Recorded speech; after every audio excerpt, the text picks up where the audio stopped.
The Alabama International Motor Speedway is so nice, we had to race here twice this week. Welcome back to the SuperSpeedway swing as we double dip in Lincoln, Alabama. You're watching the 2025 Integrity OCTANE Series. It's race 10 on the 2025 calendar. And as we mentioned, it's a very familiar venue. We went here last night with the Integrity Ignite Series, and we're pleased to return here once again. This is the Talladega SuperSpeedway, the 2.66-mile circuit unlike any other in the United States. Welcome back live on FTN Broadcasting. I'll be your host for tonight's event. I'm David Kreutz, commentating and producing. We've got ourselves a great race ahead of us here, filled with competitive drivers. It looks like, as it stands, a total of 38 have registered so far. Last night, we saw 50 drivers take to the field, many of which have come back once again, and they're looking to try their hand at more success at this fast track. Last night, after official review, we saw positions switch around, and it was Sam Nieto who collected his first ever Ignite Series win. He'll be among the many chasing the victory tonight, as qualifying is underway and drivers are now going through the conclusion of their warm-up lap. Galen Goodman, one of which, so far, not a one driver has put a time down, so we're in a bit of a stalemate here as to who has the stuff and who doesn't. Waiting to figure out who exactly will go up to the top of the charts. Goodman stays on the top of the track. The first lap, as we saw last night, for many will be a warm-up of sorts.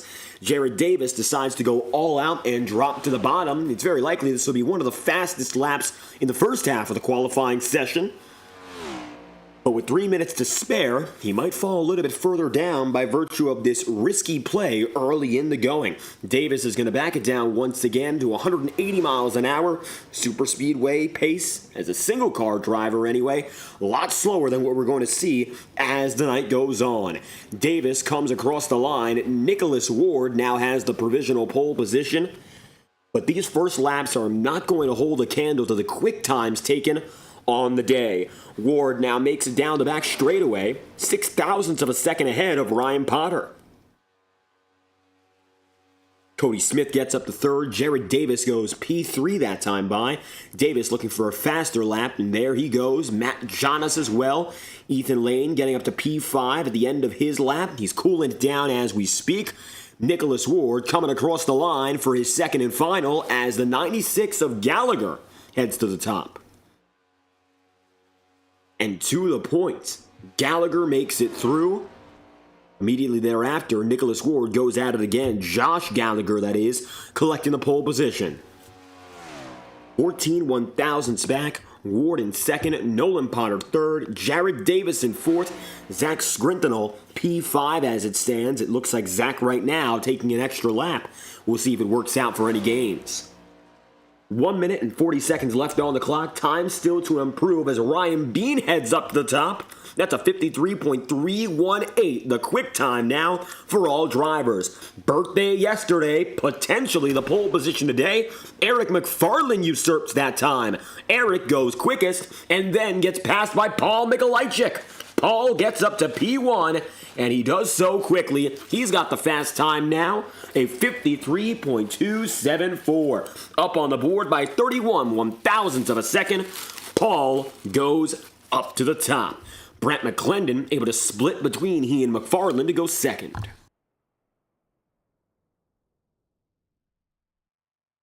Less than a minute left on the circuit as it stands. John Steele is only just getting on the way. Quite ironic given the fact the majority of the pack has already concluded their run. And it looks like instead we're seeing only just the beginning from the 33. Eric McFarland on the way. John Steele is as well. Eric getting an extra lap in, but John just getting started. Both of which running with the Roadhouse Racing Enterprise.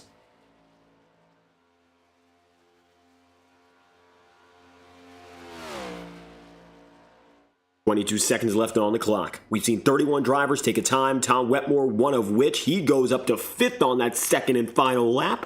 Always quick at SuperSpeedways qualifying-wise. He was second across the line last night, but was officially scored in 36th. To our understanding, the qualifying positions, or rather the final positions before timing and scoring took over, are where he and the rest of the field finished, so he'll be given a top 10 finish. For those of you wondering, Hunter Madalenas took the line first last night. We'll talk about that more later on as Paul Mikolajczyk collects his first career pole position in the Integrity Racing League. The top time is his with a 53.274, his best effort as a young driver, rookie that is, in qualifying.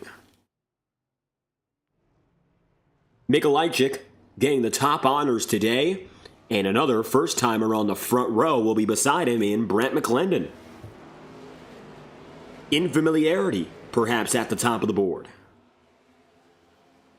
And maybe it's going to help out most for Paul Mikolajczyk to have some of those new guys around him. The veterans won't be able to push up to the top. Qualifying lineup is set 38 strong, making it today to Talladega. Let's get to know who they are from beginning to end. First and foremost, Paul Mikolajczyk goes inside of row number 1. It's the number 77 grabbing the pole position for the first time in his career. Beside him will be Brent McClendon, who goes P2. Then from there, Eric McFarland qualifies in third. Fresh off a birthday race last night in the Ignite Series, McFarland is looking to do it again and find stronger results. He'll start just ahead of his teammate, but most directly next to Ryan Bean in the number 26. Tom Wetmore qualifies in 5th place, and Blake Cannon in the number 44 goes P6. Cannon in the mix late last night. Of course, the race frozen off the final caution. 7th place on the order will be immediately thereafter. It's Josh Gallagher with Ross Cato P8, Scott Eckrich then immediately behind in 9th, and to conclude the top 10, Nicholas Ward in the number 97. Brian Yazik will go P11, and P12 to round out the first dozen is Eli Cars in the number 82. 13th place for the Baker's dozen will be the driver of the number 34 in Nolan Potter. Jared Davis is just beside him, and tonight Jared starts in the 14th spot. P15 is Zach Scrintinel. Kevin Bernheimer goes 16th. Jacob Fife 17th. And Cody Smith in the number 18, fittingly, goes 18th. To round out the top 20, you'll have 19th place driver Galen Gidman and Chad Dillon in the number 32. Ethan Lane for 21st. Bobby Keith for 22nd. John Steele for 23rd. Sean Kalis 24th. And your then 25th place driver is Brock Potter today in the qualifying lineup. Immediately after him will be 26th and Sam Nieto, who won last night after a first lap wreck. Nick Tarbuck will start, and he'll be in 27th. 28th on the order is going to be Matt Sisler in the number 93. Matt Jonas will be the number 29 spot, qualifying-wise. And Nate Campbell will be the final man of the top 30 in the number 45 today. From 30th to 35th on down, you'll then immediately have 31st place. That is Aaron Eads, Richard Smith in 32nd, 33rd in Don Stevenson, 34th in Woody Mahan, and the 35th spot held by John DeBarro. Then Brad Patton, one of the first drivers not to take a time, in 36th. 37th place going then to Kyle Cooper. And lastly, Randy Fiash in the number 54, starting 38th and last tonight in Talladega. Pole position goes to the number 77 of Paul Mikolajczyk. He'll start up front with his first career pole here in the Integrity OCTANE Series. About a minute and a half left of extra practice before drivers get to the racing grid. So the moment is now. If there's any choices and changes that have to be made, drivers must adapt immediately. However, here at Talladega, that's very rarely an immediate issue. Tom Wetmore getting to work with Paul Mikolajczyk, although not officially a member of the Roadhouse Brigade. Mikolajczyk often working with Tom Wetmore in particular to get things done on the super speedways. I think that's going to be the case once again today. Very unlikely that they're going to separate as you see them practicing together right now. And the end goal, while they might not have a major pack, is to figure out where exactly they should be for the long term. Trying to get that positioning right, what they're comfortable with, shoving down the corners, shoving down the straightaways, whatever it may be, figure it out before the race gets going. That could be a significant advantage in having that teamwork before the night ends. And of course, having it early could get you up there. It's a 94-lap race, so it's a little bit longer than what we were scheduled to see last night, but in truth, it'll only end up being about 2 laps longer than what we ended up seeing, a 92-lap feature in the Ignite Series after triple overtime. Tonight, if we have even double overtime, we have the potential to see 100. And that would bring us to the 260-plus mile mark. We'll see whether or not we get there.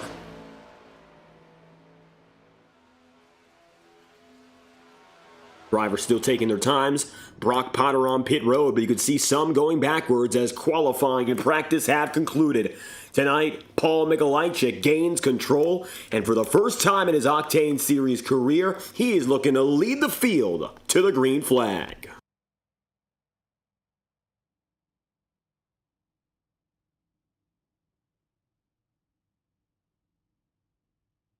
The grid populates, the crowd is packed, and there is not a seat empty. Here we go again. Your pace car leads, Randy Fiash, all the way back in 38th, but we can take it immediately up to the front row, and you'll see Brent McClendon there with Paul Mikolajczyk. The front row is ready for an action-packed night which awaits us. Highly likely, we're going to get a mix of all strategies, as we did last night. We saw a majority of the race, some 60 laps, ran under green, and then we saw a litany of yellow flags in between, interspersed till the very end, which caused problems. Notably, 3 consecutive cautions and a final yellow flag to end the race under yellow. And that stretch of cautions really put a damper on what was an overall very solid race. It just didn't happen to work out at the end for many of those in the field. Paul Mikolajczyk right now is looking to snap the streak of winlessness for the driver of the 77. His best career finish so far. Podium finish, 3rd at Kentucky in the Ignite Series. So on Tuesday nights, he's looking to find his spark and take it back in front. Paul starts on the inside, and to his high side again is Brent McClendon, and they're both getting ready to get back in business.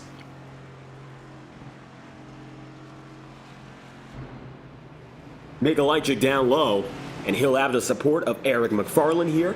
We'll see if the team game ends up being played as the night progresses. Overall, track conditions are very favorable to the driver today, with one exception. Track temperature is already quite warm. Ambient temp coming in at 85 degrees Fahrenheit, and although there's a low relative humidity of only about 26% and winds westbound at 8 miles an hour, the track temp is scorching. Sunlight being well exposed to the track surface means we're seeing 118 degrees before we go green. And usually, under daylight, it gets a little bit warmer when drivers put down that power and rub it into the pavement, their tires and all. We might see upwards of 120 degrees for a brief moment. However, as the night goes on, expect the sun to slowly set. Conditions are set where the sun will set at a 2-time speed, which means for every hour of racing, the equivalent of 2 hours of sunset will occur. Late afternoon conditions already. We might see a peak with warmer weather, but grip on track will not be a problem. So drivers will concern themselves less with condition and more about race pace and strategy.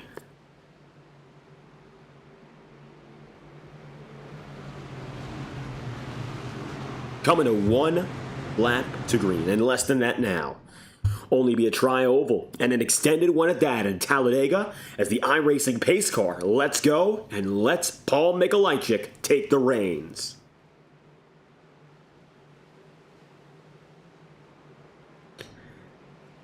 Both drivers on your front row have yet to win once in the Integrity Racing League, both of which are rookies entering this year for 2025. And now they have a chance to shine up in front on one of our fastest tracks on the year. Here we go again. Second night in a row from Talladega, but new faces up in front. McClendon and Mikolajczyk bring us back to speed at America's largest superspeedway.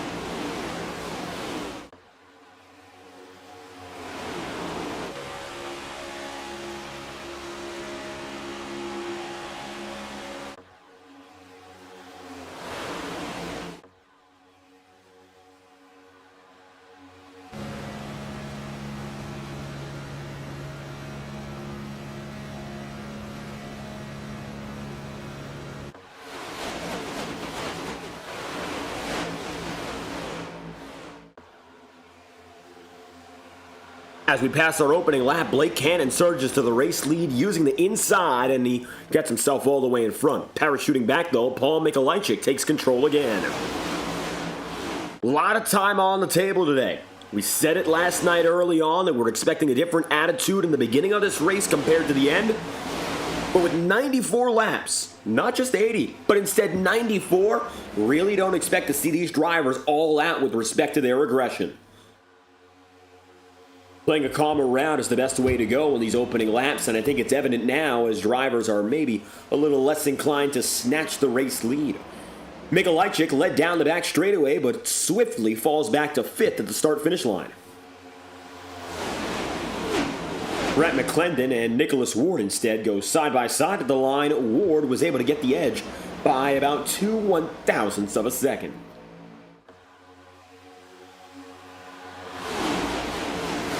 And that small difference is already going to become that much smaller as 3 wide we go for the race lead. Ethan Lane is up top, and with them is Tom Wetmore, so already surging up high, seeing opportunities from top to bottom on the track. Hopefully this doesn't cause much of an issue as the night progresses, but already you gotta wonder, are these drivers taking it too risky in the early laps?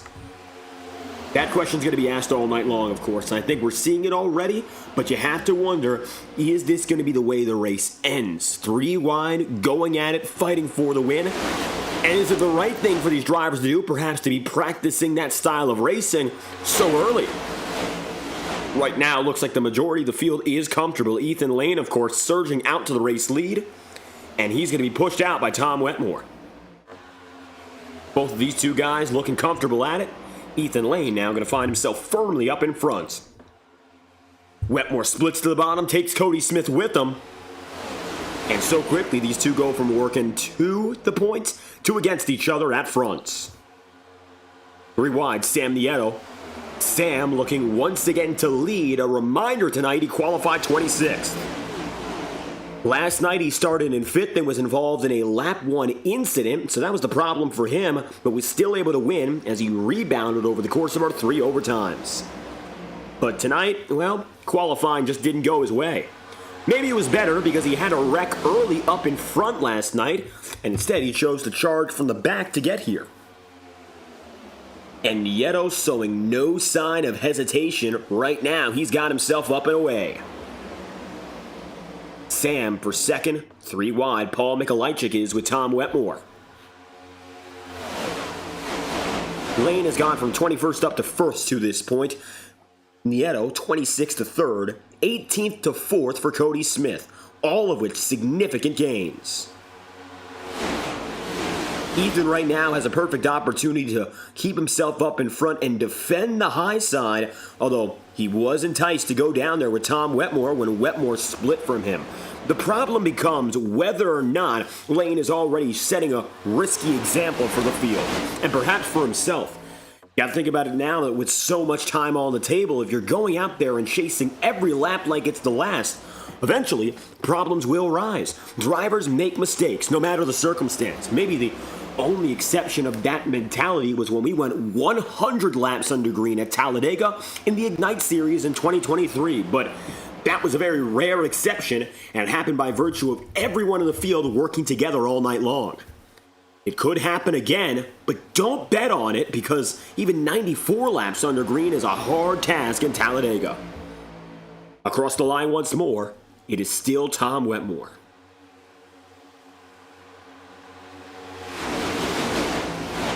Wetmore's got the edge, Sam Nieto working with it on the high side, and even though the bottom is typically preferred, you're starting to see that outer groove take precedence over the rest of the pack. Right now it appears that Wetmore in the Tube Tech Chevrolet, back from the Supra of last night, has it where he needs it. He's got it up in front, and he has the line of choice. Typically the inside, by virtue of cutting distance, helps out a lot, but many drivers in the pack from front to back have conceded, and they've decided instead to stay up there. A risky call, maybe, but Tom Wetmore has decided that he's got the lead, and he would like to keep it. A comfortable attitude up in front and up top. Ethan Lane and Cody Smith still race side by side, but it looks like the fruits of that labor will be significantly lessened now as everyone unifies to the high side.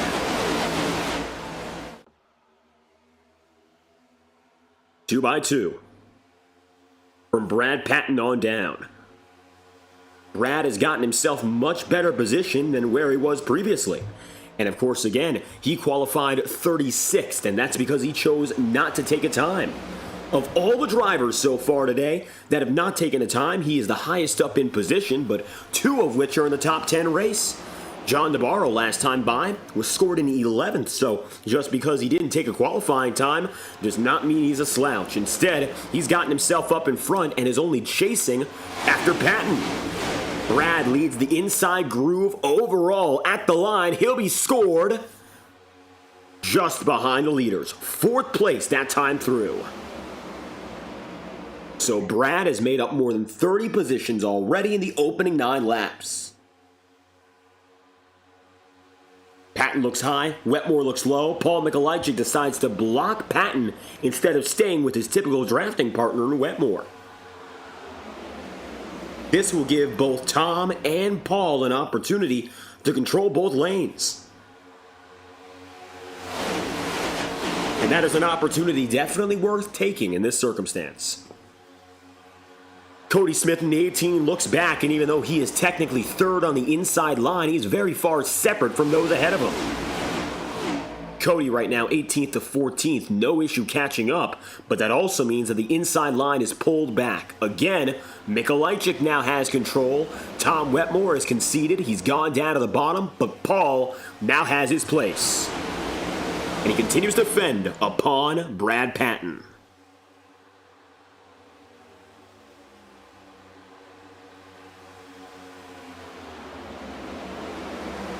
Single file, more than 10 cars down, then you get to Tom Wetmore. This is a very different race from what we've seen before with the next-gen package, and it's more emblematic of how the NASCAR Cup Series raced just last Sunday. It was a distinctly different approach as opposed to aggressive racing, and even as opposed to single file action. We saw multi-wide, but a lot of stalemate.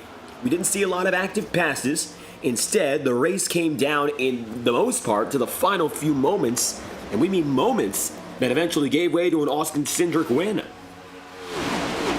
The remainder of that race, however, in absence of a major wreck which could have taken out 20 plus, we saw drivers running 3 wide, maybe at times 4 wide, but never actively making moves.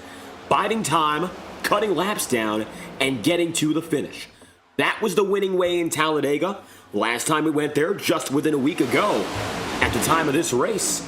So maybe drivers taking that real-world example to help them out, but a big shuffle to the inside. Patton takes all of them down, leaves Mikolajczyk at bay. Paul tries to find help. No dice. Nicholas Ward is going to dodge him as quick as he can. And that already shows now the inside's got that new wave of dominance. The outside, once strong with Mikolajczyk in it, has suddenly become a significantly weaker force.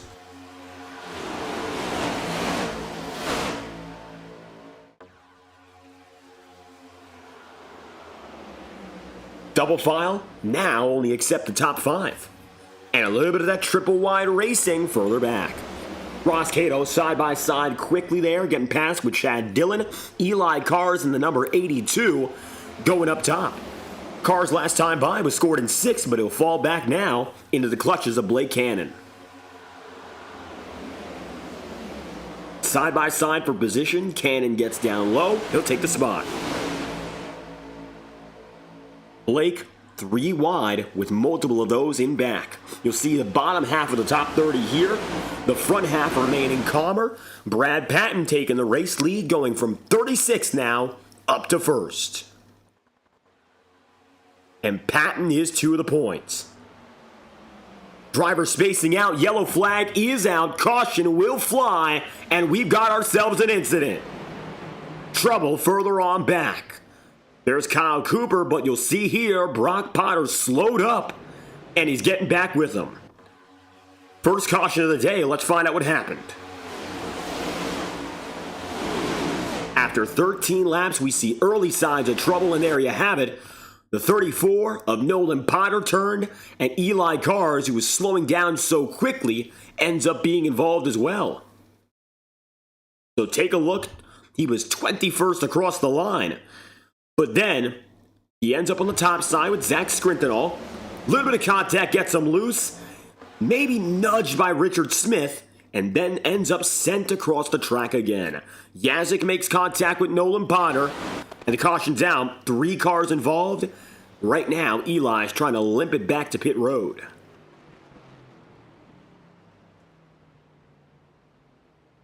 Caution's out, 14 laps in, out of 94. Race leader Brad Patton going from the back up front in only 14 laps. And it proves that doesn't matter the time, anyone can get up there.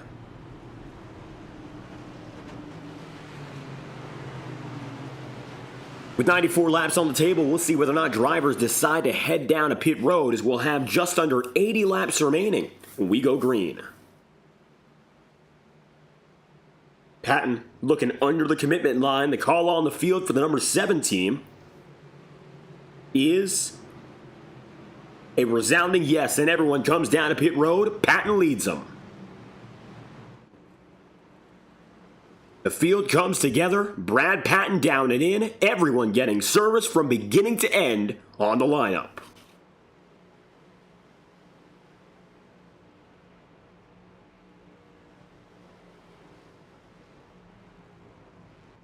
In these opening 15 laps, first pit cycle of the day, keep in mind that for the entirety of the field, 4 tire sets available, so you do not want to waste what you have.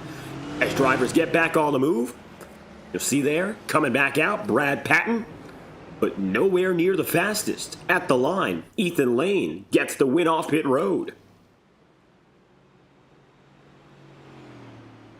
It'll be Lane, Ward, Ryan Bean, Paul Mikolajczyk, and Eric McFarland now for the top 5.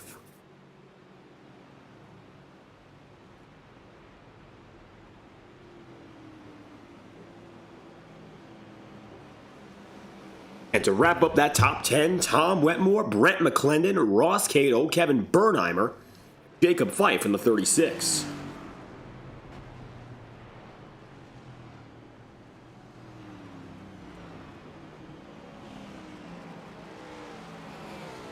Coming to 1 lap to green this time by, we restart at lap number 17 for your first of the day.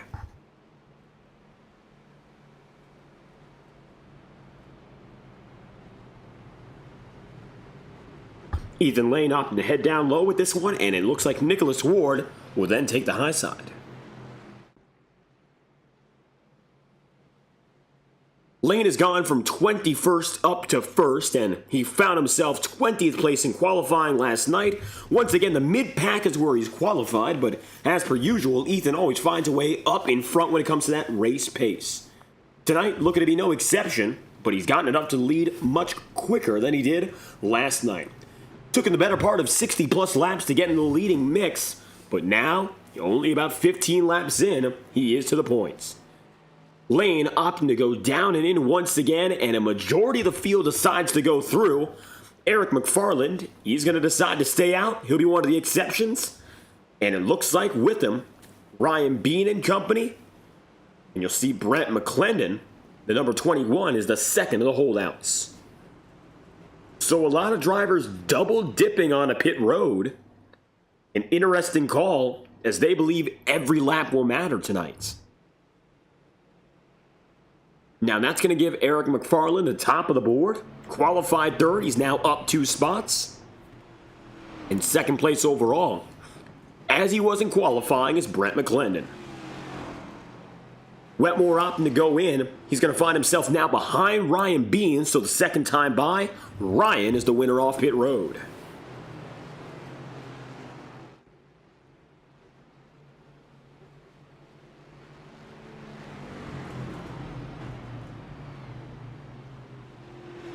Bean gets up to Matt Jonas now. That's number 15. And it looks like currently 9 drivers holdouts off the lead lap. Matt Jonas, as it stands, is 1 lap down, but he'll ride on the outside here, as does Bobby Keith. Keith is, of course, going to be 8th place to this point. 9 drivers are going to hold out on old tire, but really they went down the lap before. We'll see whether or not 1 lap makes a big difference at Talladega, a track where it usually doesn't, as Eric McFarland is able to take his way through to the pole position.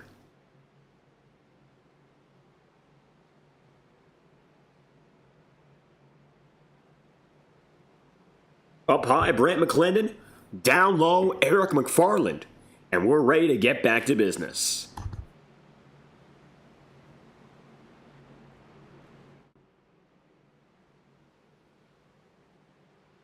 Pace car dives in. McFarland started this race on the second row. He's getting his first chance up front.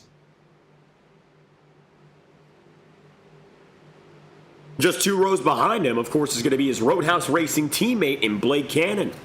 Tom Wetmore ending up a little bit further behind, starting in 12th on the inside groove. A few drivers further behind than he'll be expected. Green flag's out again.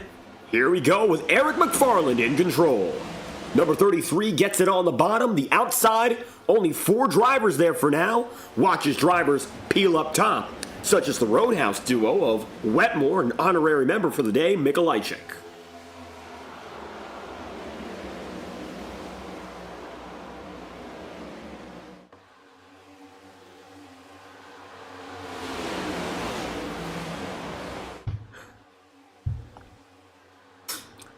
Into turn 3, Kevin Bernheimer assisting Eric McFarland, but already his teammate getting far and ahead.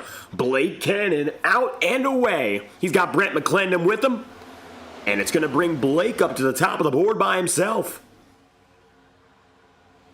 Chad Dillon for 3rd.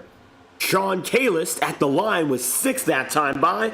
He'll be a little bit further back now, as while the outside got away horribly, it's the leading groove again. Blake Cannon, it's his control, and it looks like we might have an incident in the back. Checking further behind. No dice. Everyone's still together.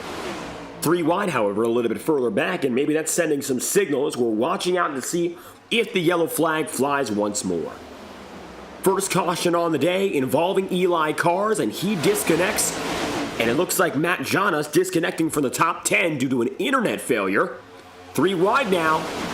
Tom Wetmore in the mix, and he's got Chad Dillon.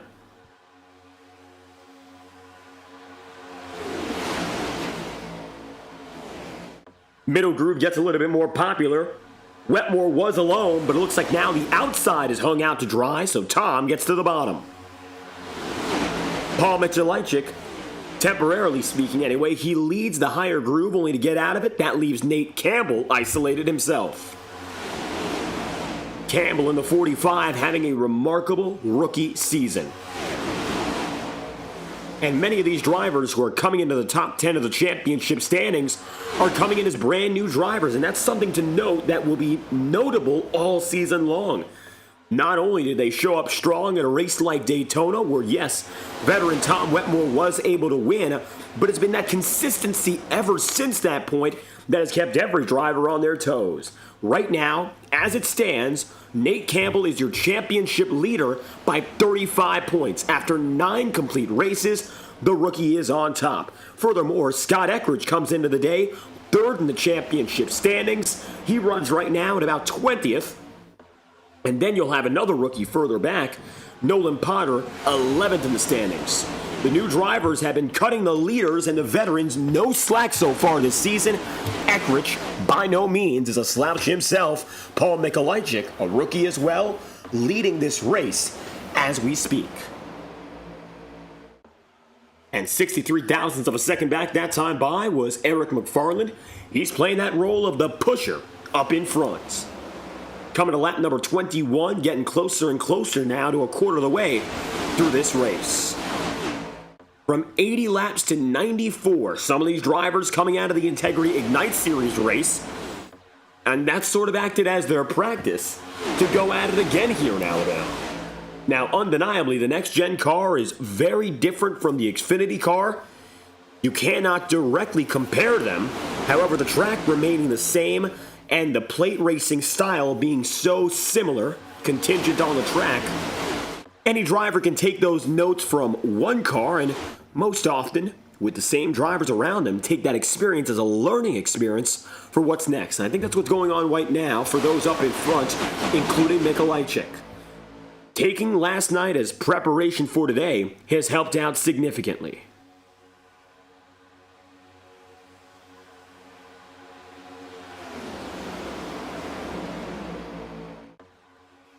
For lap number 1, 2.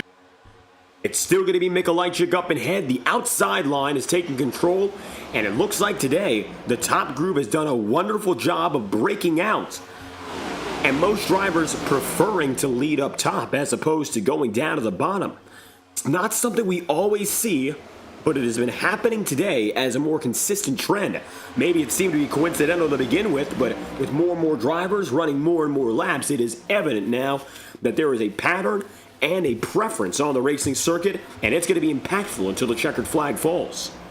John Steele getting up to 4th here, and it looks like now Roadhouse Racing is running 2nd, 3rd, 4th, 5th, with Paul Mikolajczyk as Tom Wetmore's drafting partner leading the way. So Roadhouse has it 1, 2, 3, 4, 5, and has full control of the racetrack, and this is critical.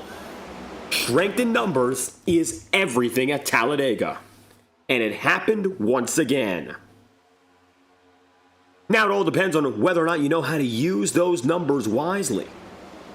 Right now, it looks like that's exactly what's happening.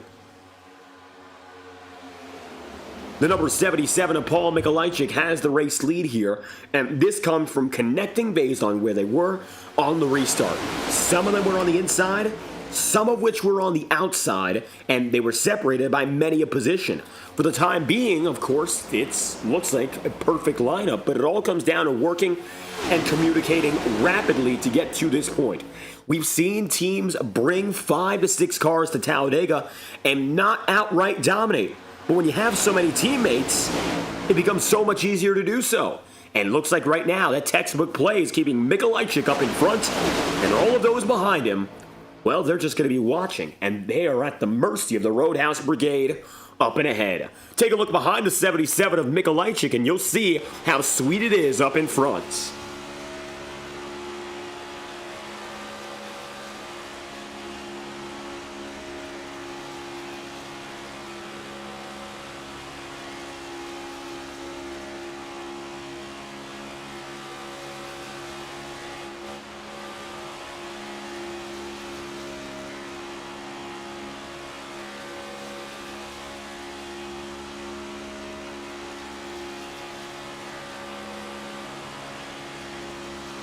Paul Mikolajczyk now with nobody in sight beside his own teammates. He really doesn't have to worry at all about what's going on now. As long as he stays up in front, the rest of the field has to keep on fighting, but the Roadhouse 5 have it made. This is perhaps the best thing any team could see, but imagine being on the other side of this debacle and being someone like Jared Davis, being someone like, say for instance, Ethan Lane, and now you'll see a big block. Jared Davis blocked by Blake Cannon. And that's going to hit her the inside line significantly, a sacrifice block. That was a critical pull down. And Davis still able to get away from it, but Blake Cannon sending a risky message. Talk about a play from the driver of the number 7 of Brad Patton to pull Davis through, even in spite of that. Strong pull, but it won't stop Davis, nor will it stop Cannon. Blake gets up to the top again, and maybe they'll meet once more.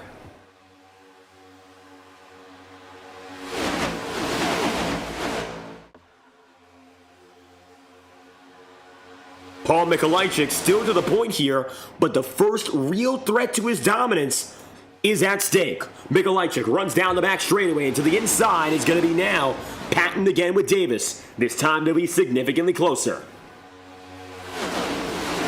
At the stripe, toe-to-toe, it was only 38 thousandths of a second between those two. 3 wide, Jared Davis goes up top. This gives Brad Patton full control.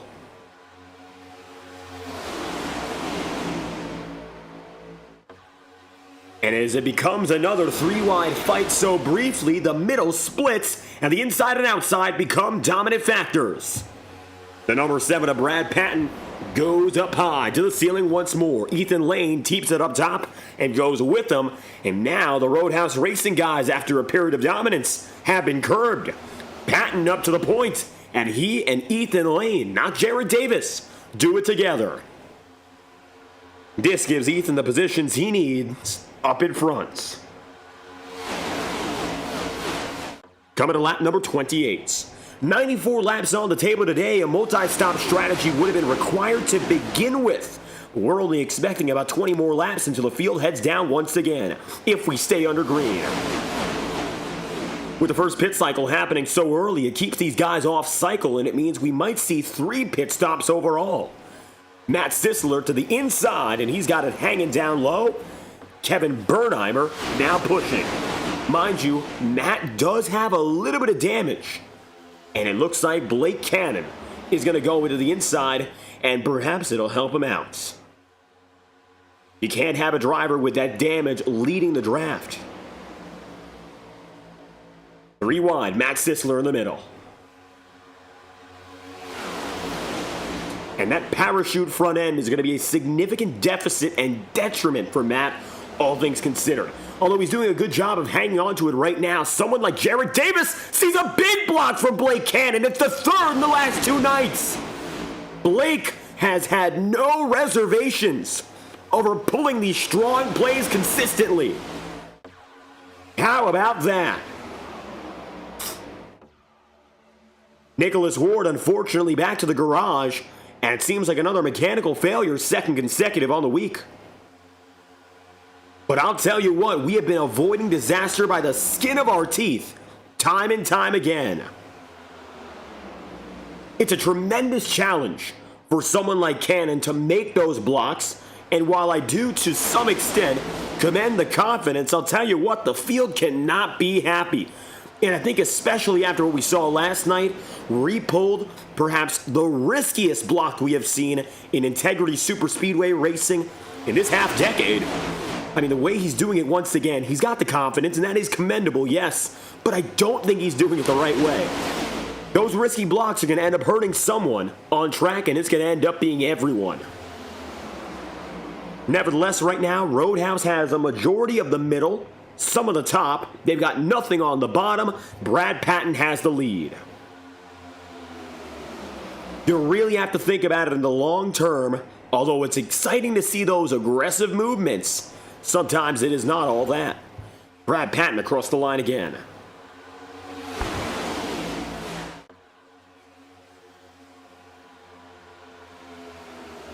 Blake Cannon, although he has been the driver playing those defensive movements, he's also been able to get away from it consistently in regards to trouble. He's been getting himself up there, propelling back to the lead of his line. And now he's got the middle. He'll take it there and try to surge through with the 51 of Wetmore.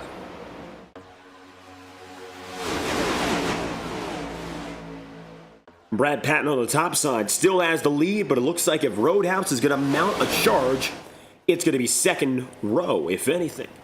Matt Sisler on the inside, he's gotten pushed back to the bottom. Eric McFarland through 3 wide from 3rd on down, and that goes to about 25th place. Then you'll see Nick Tarbuck at the bookend of it. A little bit of 2 wide racing after Tarbuck, but that's really where the excitement ends, and drivers are running much calmer. Patton got up to the lead from 36th under green during our first stint. No surprise to see he's leading again. A little bit of contact there. Oh, Tom Wetmore into his own teammate. The yellow flag is out. Wetmore goes sliding. John Steele with them. Ethan Lane as well. And the caution is out.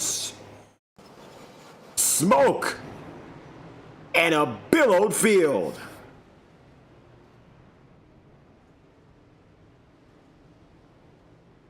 And that's the consequence of the aggression and the blocking. And that is what it comes to. Watch this. Cannon getting a shove, meeting up top with Ethan Lane, and just like that, coming down the back straightaway again. Now, it was too close for comfort beforehand, but then it gets even worse. Slightly into Lane. Lane comes back down the track. Then John Steele involved, Tom Wetmore, Bobby Keith, Jacob Fife, all at the top of the racing circuit. And Don Stevenson and Galen Gidman also catch a piece down to the grass. Biggest wreck of the day, no doubt, and remember, no fast repairs available. Caution has fly. Of course, now twice.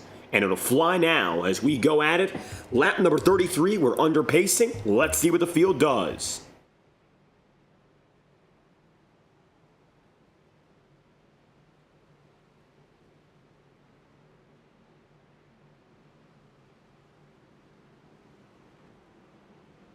It's a nearly unanimous call to pit road once again. Blake Cannon makes his way in.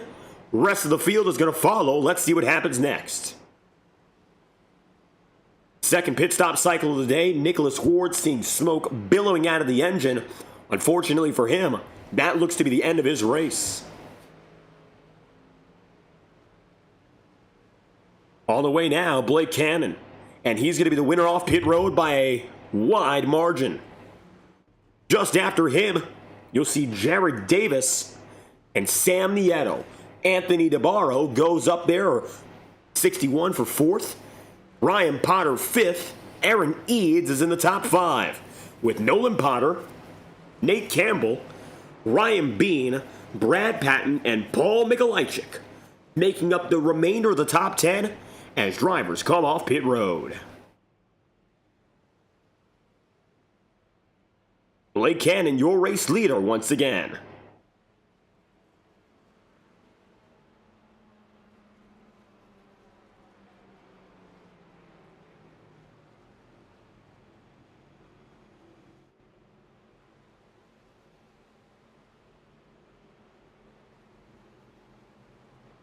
Even though Cannon's been involved in some of the diciest racing up in front, he once again has gotten away from it for the most part anyway, scot-free. We'll restart at lap number 36 and bring the field back to action then. Just under 60 laps to go when we get back to racing. Still a majority of this race to come, but Blake Cannon's led a good majority of the early parts.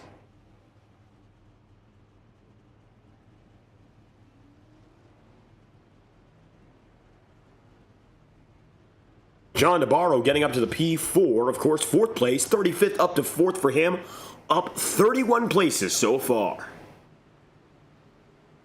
Aaron Eads, 31st up to 6th. He's got himself a significant gain as well, up 25. Qualifying really not meaning all too much right now, because while your pole sitter is in the top 10, you've also got your 36th place qualifier. He just went down to pit road. He'll concede that position. Same goes for Nate Campbell. He's 30th here.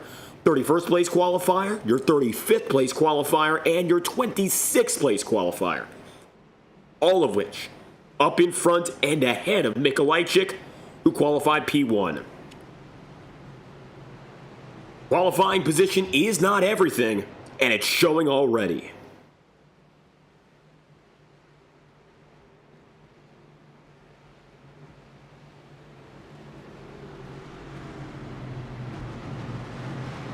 We'll go back at it again, and although Blake Cannon has the overall race lead, he has not the immediate support of the Roadhouse Racing boys. And as the Big Five, well, they've done themselves a big number up at the front of the field. Wetmore getting involved. He's going to find himself now scored 31st, still on the lead lap. Then you got further behind the rest of the team. John Steele, 28th. And then, just a little bit further ahead, Eric McFarland, 24th. Down the Alabama gang super stretch once more. It's going to be Cannon's time, and with him, the Black Jet, the 19 of Jared Davis.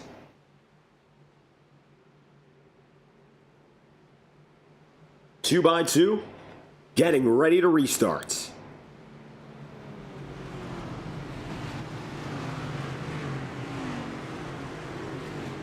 It'll be your third of the day, or of course, third start, second restart at lap 35. Had a 20-lap run that brought us up to this point, the longest of the day. Here's to seeing a little bit more as we go green. Perhaps the lesson learned after a brutal incident involving some of the biggest team drivers on the day, including Tom Wetmore, and of course, Don Stevenson getting in the mix, Galen Gidman as well. The field returns green, and at the helm will be Blake Cannon. He's going to get away with a strong start on the inside. Green flags out. It's restart number 2.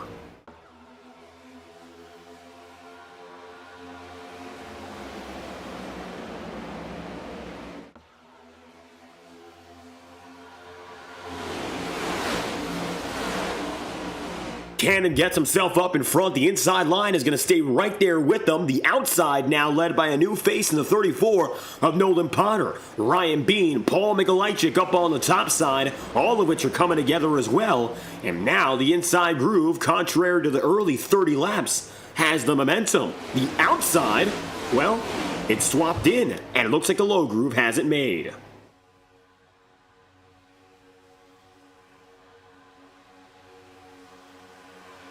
A dominant groove has been selected to start this run. It's a little bit oppository to what we saw previous, and admittedly, it's not going to be all too different from what we saw for the opening laps. The only difference will be positionally, and that right now is going to be Blake Cannon having the best of spots down low. His teammates won't be with him up top, and instead, you're going to have the high side guys be a mismatch of drivers that we haven't seen with each other all day long. How's about a Woody Mahan with a Nolan Potter, or Brian Yazik with Jacob Fife? Some of these drivers started in similar positions, but it's mainly coincidence that any of them have come together again. 3 wide, down to the inside is Kyle Cooper. Cooper's got it low, and it looks like right now, he's got himself a solid position. Nothing too competitive to make passes, but I don't think that's the mentality now after a very big wreck. Our biggest of the day, and perhaps you could call it our biggest of the weekend. Sam Nieto, second place, 26th. Last night, he officially speaking, got the race win. Now, for those of you who watched both races, you might have realized the finishing order was very jumbled. Hunter Madalenis took the checkered flag first. He finished 36th. However, in both cases, the official finish was not correct. He was recorded. He, Wetmore, and those who qualified and finished the race earlier, shall we say, were rectified manually, position speaking. So we'll go over that finishing order next Monday. But the Talladega finishing order you saw last night was not correct. And now that sets the standard again. If we go to triple overtime, the race ends under yellow only after that third caution. And there is no race to the line.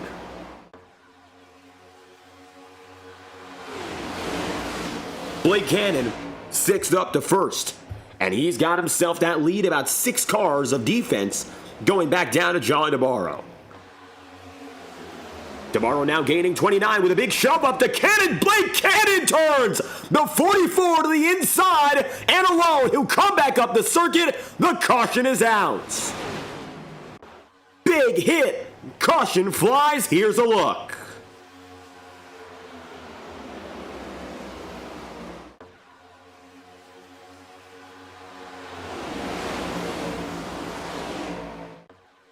Blake Cannon leading to this point, and it looks like that comes to a close. He went to the middle, blocks up high, gets a shove, then turned down low by Jared Davis, hits the corner, comes down, and that's that.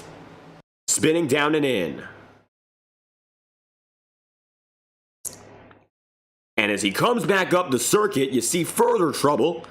The 96 of Gallagher. Take a look at Josh here. 3 wide, he gets away, but you'll see only to be turned by Scott Eckrich, Aaron Eads at the Nick Tarbuck, Woody Mahan, Tom Wetmore gets a little bit more contact, Chad Dillon slides as well. Yellow flag is out again. Blake Cannon catalyzes another big one at the front of the field.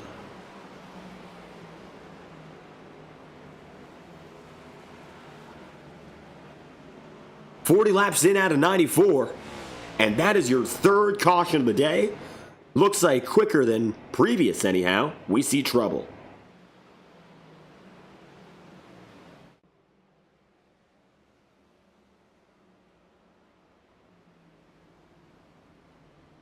Jared Davis comes across the line, but unlike the previous two yellows, it looks like the choice is not to go down to pit road for many.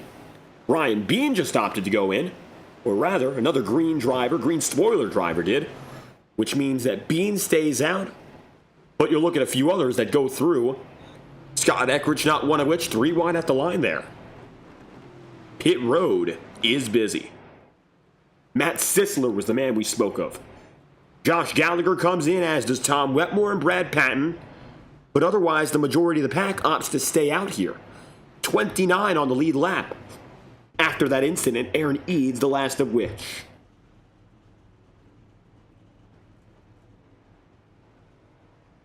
So, drivers getting some extra damage repairs. 41 laps in of 94 here. Davis, 14th to 2nd. He's already a race winner this year. But again, he's the only driver we have not spoken to despite his multiple podium finishes. He has refused so far this season to take an interview. Interesting that he's done so. We haven't found a trace of him. We're still waiting to hear from him. He is still a championship contender. He could very well win the title, and we would not hear a thing. Which makes it most interesting. Sam Nieto going to be second now. Jared Davis officially will have control for this restart.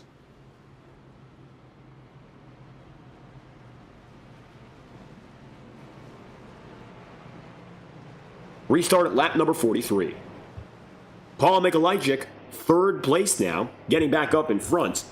He was about 10th at the time of the last restart. He's gained 6 to be here. Scott Eckridge, 9th to 3rd on the day. Officially, however, he'll be down to 7th as we reorder the field.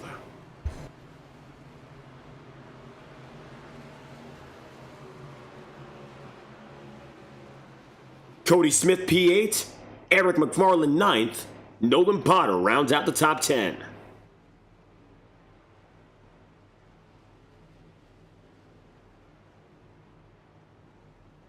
Very close now to halfway on the night. It looks like our halfway point will be lap number 47 today, and we've seen 2 complete pit stop cycles. At the way things have gone, we're very likely going to see a 3rd and potentially a 4th. That is all dependent on whether or not these drivers stay green.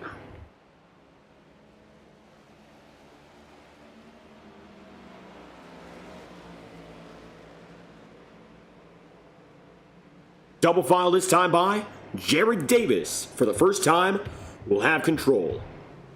Sam Nieto goes up top. Qualified 26th, won last night, and he's closer to where he finished last night than where he started today. Up to P2.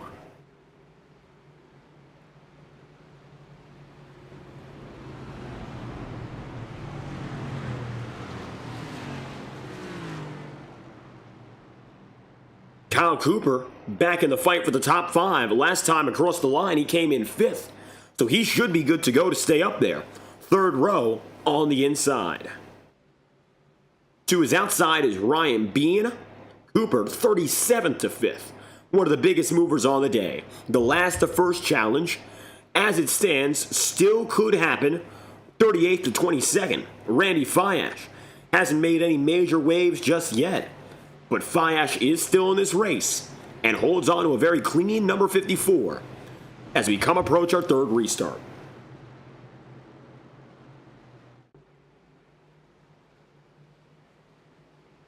Jared Davis will have Paul Mikolajczyk pushing. Sam Nieto has Nate Campbell right there with. Coming to lap number 43, all bets are off as we hope to get the green flag cycles working more so. Last night, it was the later portion of the race that was yellow flag after yellow flag. Looks like 2 in the last 10 for these drivers.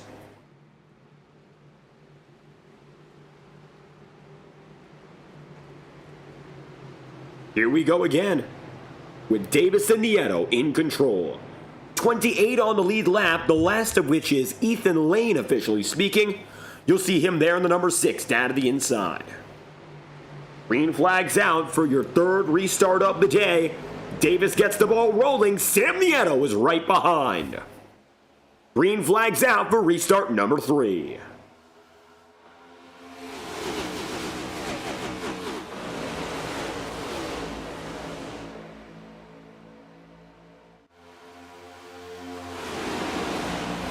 .43 laps in out of 94, 62 thousandths of a second back is Sam Nieto. He's going to decide to go up to the high side here and pulls down the back straightaway rapidly. Paul Mikolajczyk to the inside, but there's no use. The top reigns supreme, and Nieto now has a fair advantage, and the inside takes control.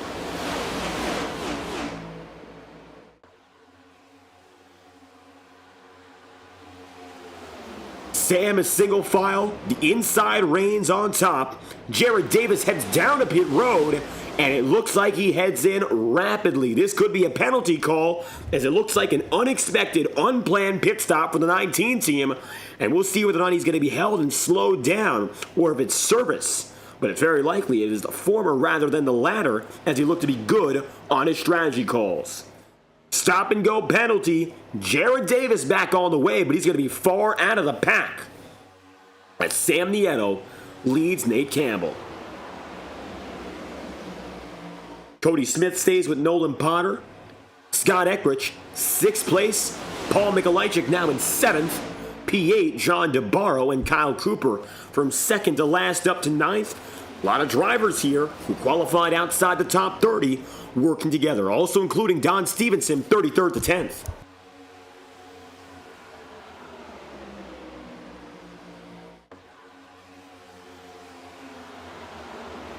So watch out for the upper mid-pack, composed perhaps of drivers we haven't seen all too much of just yet, but they're putting themselves together again.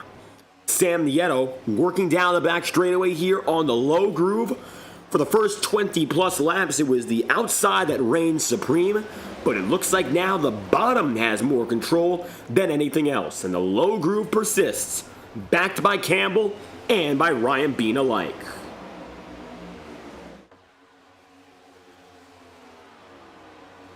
Cody Smith up to the high spot. He's been in all night long. He'll be running in 4th place. Scott Eckrich in 5th. Brad Patton, who led some laps a few prior, he's now up into the 6th position.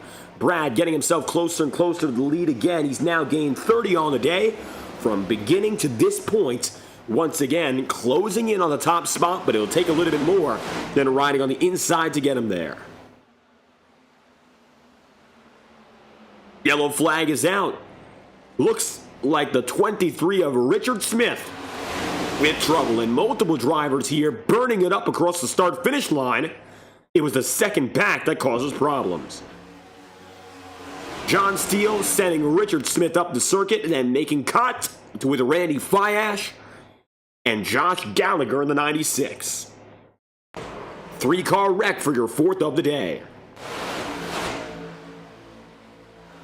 Caution flag is out. Randy Fiash, Josh Gallagher, and Richard Smith. Kevin Bernheimer disconnecting subsequently, but we'll start the second half of this race from a restart. Ross Cato going to be slowed down big as well, and you'll see that number 12. He's been on the pit road for a few laps. 7 down as it stands, and he just disconnected. Looks like Ross Cato going to hang it up, and another driver taking himself off the track. So slowly but surely the lot we're seeing is slimming up.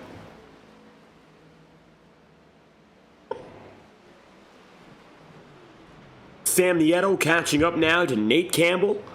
That time by, Campbell was in control, and it looks like he will be the leader for either your next pit cycle or next restart.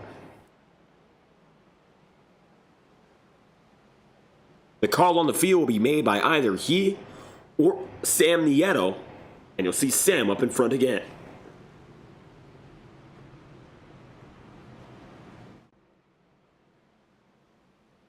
Although Ross Cato just disconnected, it appears he's returned to the session and might be able to continue. 47 laps in out of 94 at your halfway point for the day. Thank you for tuning in live on FTN Broadcasting. Before we go green, we'd like to thank some of our partners and associates who make it possible. And under caution, we're going to bring you FTN non-stop coverage. Thanks to Whiplash SimCams, you won't miss a thing under caution with our promotional ads and the right side of your screen with our racing feed. You'll see what goes on under caution and won't miss a thing as we'll return before your fourth restart. Lap 48 of 94 will be back after this. Stay tuned live on FTN as you watch the Octane Series Talladega 250.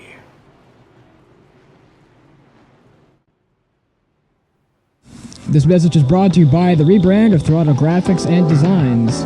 This publication may not be reposted without the authorized written consent of Throttle Graphics and Designs. NASCAR Camping World Ford F-150. NASCAR Xfinity Ford Mustang. NASCAR Cup Series Next-Gen Ford Mustang. Arca Menards. This has been the publication of the redesign and rebranding of Throttle Graphics and Designs. This message may not be reposted, republicated, or rebroadcasted without the authorized written consent of Throttle Graphics and Designs. Thank you, and thanks for your time.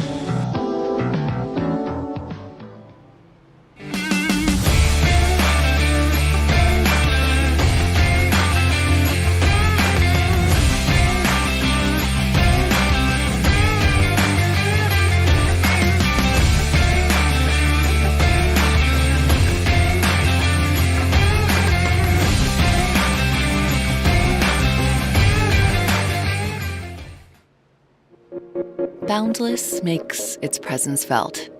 It will not be ignored.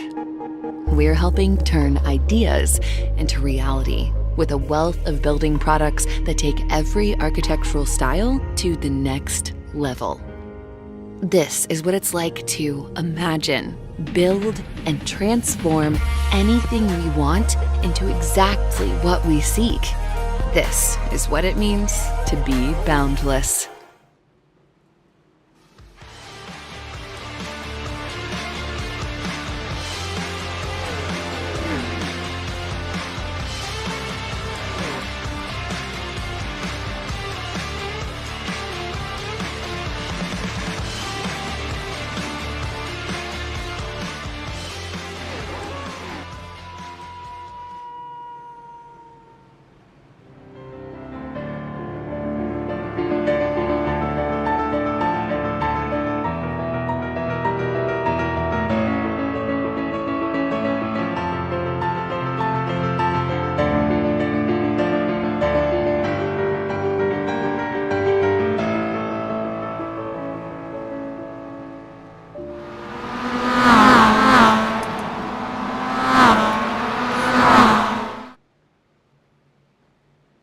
Laps in out of 94. It'll be your fourth restart of the day at lap number 50.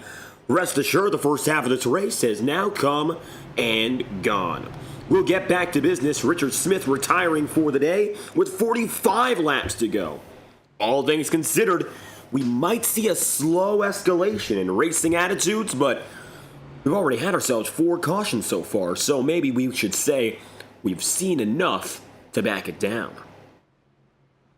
That's at the discretion of the field, and we'll figure out whether or not they decide to play nice with each other, or if we see a little bit more of that risky tendency come into play again. Sam Nieto will once more have control. Winner last night, looking to sweep the Talladega week, is alongside your championship leader, Nate Campbell.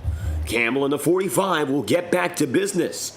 And between these two drivers, they've gained a combined total of 55 places on the day. 29 for Campbell and 26 for Sam Nieto. The big movers at the front of the field.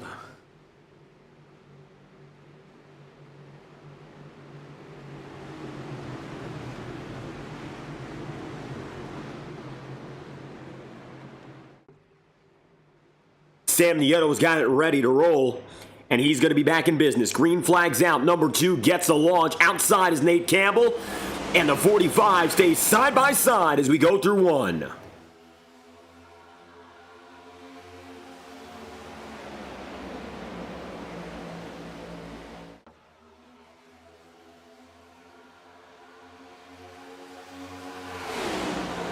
Up on the high side, 4 drivers, but we'll see that quickly change. Inside, outside, working it out, and now it's going to be more dead even than it's been on the prior restarts.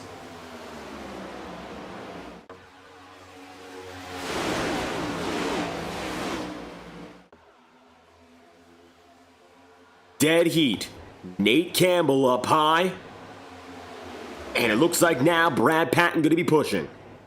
Nolan Potter going to stay third here. Paul Mikolajczyk pulling again to the front of the field, but he doesn't quite have the assistance he's had all night long.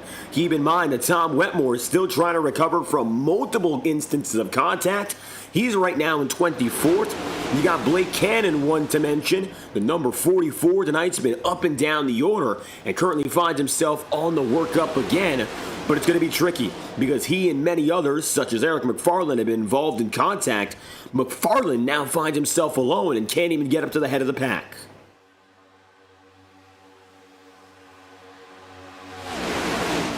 Nate Campbell up high. Brad Patton with.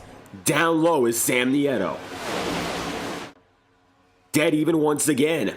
And it looks like now, after 40-plus laps of one line holding control, the inside groove has it made. Ryan Bean is going to pull him out.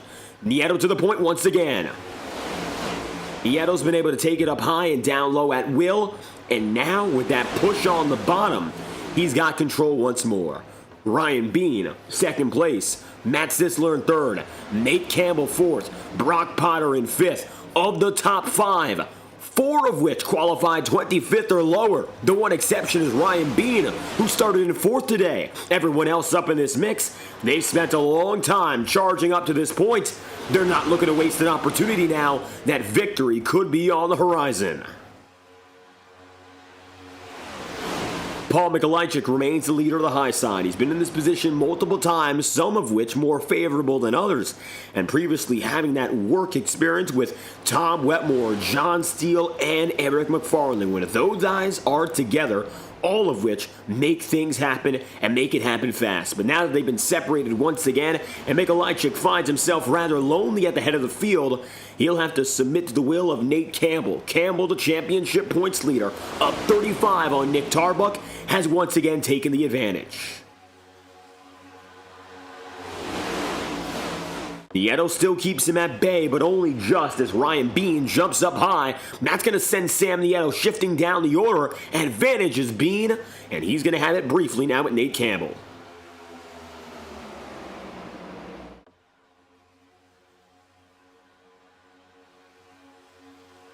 Too wide, up at the front. Third groove might be established further behind with John Zabaro, but not enough working out.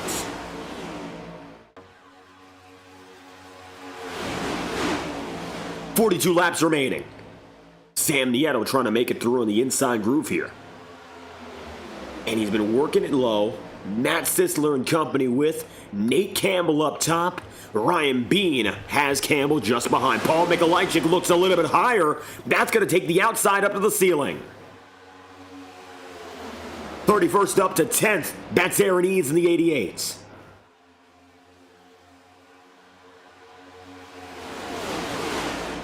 Further behind, Brad Patton, 36th up to 11th here. He's gained 25 again, and he's going to drop to the inside groove. Brad's been able to get himself exactly where he needs to be, even without teammates today, and that is, again, his biggest strength, working up the ladder no matter the scenario. In only 13 laps, he went from 36th up to 1st. Who's to say he can't do it again? He's already into the top 15 and getting closer. Nate Campbell up high in the 45. Brock Potter in the number 14 here, going P3. And John Steele getting ahead of teammate Mikolajczyk, a drafting partner, shall we say, to get up to 4th place.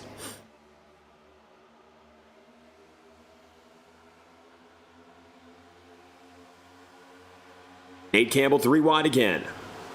73 Kyle Cooper remains on the bottom here, can't quite make anything of it in regards to passes though.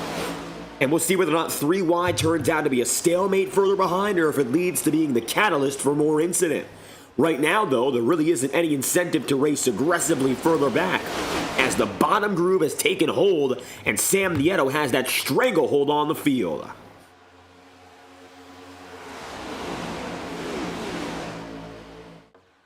Take a look behind the number 2 and you'll see the full pack at his disposal. Although right now up front it's clear. Behind him, it's the Madhouse.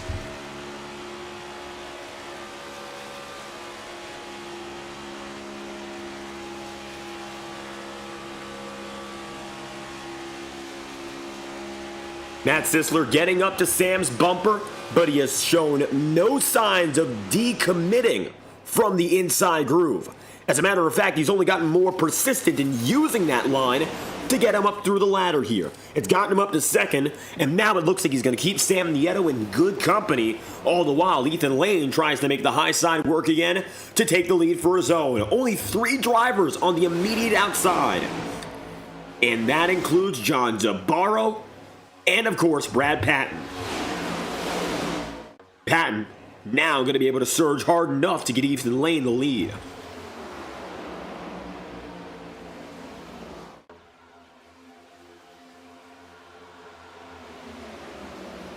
To the top side, Brad Patton goes with, shifting a lane up again. John DeBarro still not connecting with those behind, but Jared Davis looks to be the man that bridges the gap. Davis here, coming up to the ceiling of the circuit, gives Paul Mikolajczyk room. Mikolajczyk is coming with Blake Cannon. This could be an opportunity for John Steele to peel out, but he won't. He'll get boxed in instead. Brad Patton with a block down low. Furthermore, or to the same nature, Ethan Lane drops in. And Sam Nieto still watches. 37 laps to go here. Up to lap number 58 of 94 on the day. And with potential for overtime, there's still a long time coming in this event. Watch out now for Aaron Eads, 31st to 8th. Jared Davis, 14th to 9th. Eads, even though teammate and number 28 of Bernheimer's had struggles today and backed out early, it looks like Aaron's been able to recover his race and keep it up in front. Being on the bottom serves a significant advantage in wreck avoidance, and I think that's why as of late the inside has been able to take dominant control, whereas the outside has not been able to replicate that process. 21st up to first right now for Ethan Lane. He's in the position he needs to be down low, not only because he has full control of the race, but also because if something does happen, he can slide out of the way through the apron rather than getting caught up with the rest of the field. You might remember Blake Cannon. He slid through from the lead very early in this event and was able to get going again. So just because you wreck from up in front doesn't mean it's game over.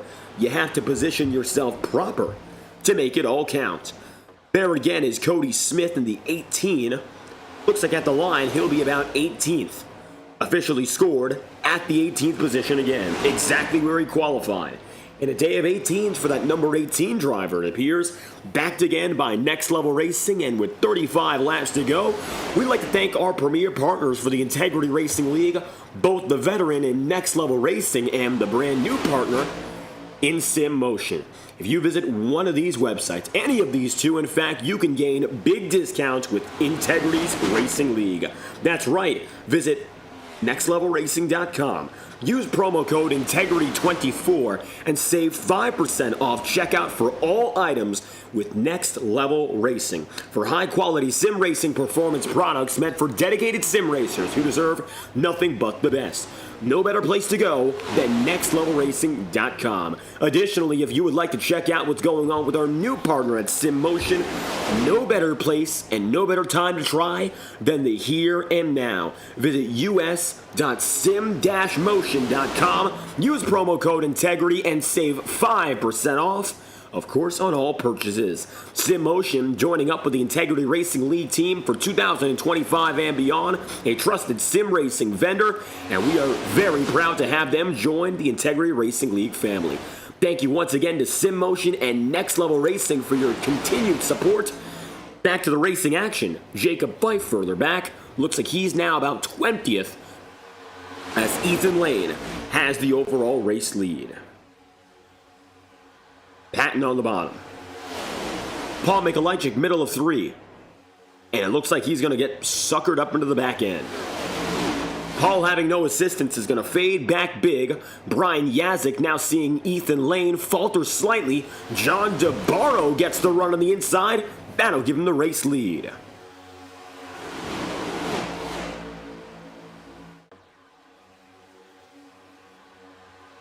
Toe-to-toe. Brian Yazik in the number 55 continues to watch as Ethan Lane tries to keep it together as his groove on the outside.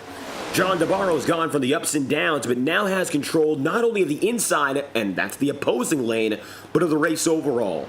So for Ethan Lane right now, either he's going to have the consolidated trust of the pack, or they're all going to try to move past him. Right now, I think it's going to be more of the former. They're going to work with him, but if they want to go down, they'll go for the inside, as Brian Yazik does. Yazik down low, a little bit of a weave and bob across all drivers there. Ethan Lane finds himself moving through again. And he's going to get that lead back. Yazik ends up losing this battle, at least in the instantaneous. And it's going to be Galen Gidman instead who gives it a fight. With a move down low, Gidman shoved by Ryan Bean. And another instance of contact from the number 26. Galen Gidman all the while gets a shot for the first time up in front. Bean and Gidman will be first and second across the line.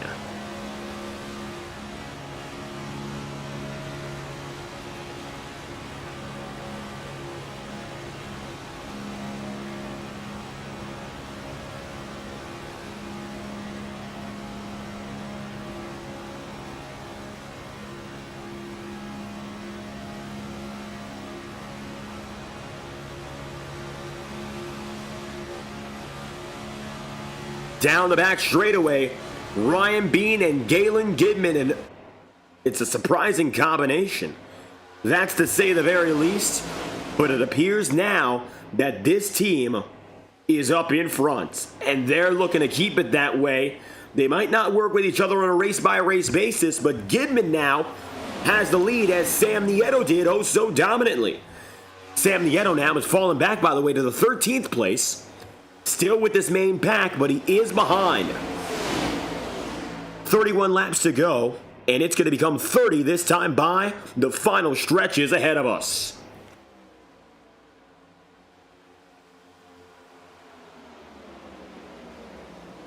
Galen Gidman, Ryan Bean, and Brian Yazik are going to be followed by Jared Davis here. Up on the high side, Blake Cannon is trying to work it out with Scott Eckrich. Eckrich would be looking for his third win on the season. Blake Cannon would like to get back to victory lane to the Octane Series himself. 2 wins so far on Monday nights. And all of a sudden, nearly single file from end to end in this pack. Blake Cannon again tries to work out an alternate groove, but the opposition is not there. 70 of Scott Eckrich just does not have it. And I think both of these guys, Cannon and Eckrich, will concede subsequently. It's going to be very quick when they do, and as they both drop down, it'll be as fast as they come. 70 in the middle, 44 there as well, and they're the only two in this main pack of some 20 plus that are willing to stay up in front. Kyle Cooper and Paul Mikolajczyk side by side further behind. Maybe now we're going to see that oppository groove put together, but Eckrich finds himself rather lonely even still. Galen Gidman, 29 laps to go. Now make it 28. Take a ride on board with Ryan Bean for a full lap, and while driver telemetry won't tell you much of a story, how exactly are the leaders going to deal with these lap guys? Well, it's going to be pretty easy. They'll drop down low. Nevertheless, take a listen at how it's like to be the main pusher up and ahead.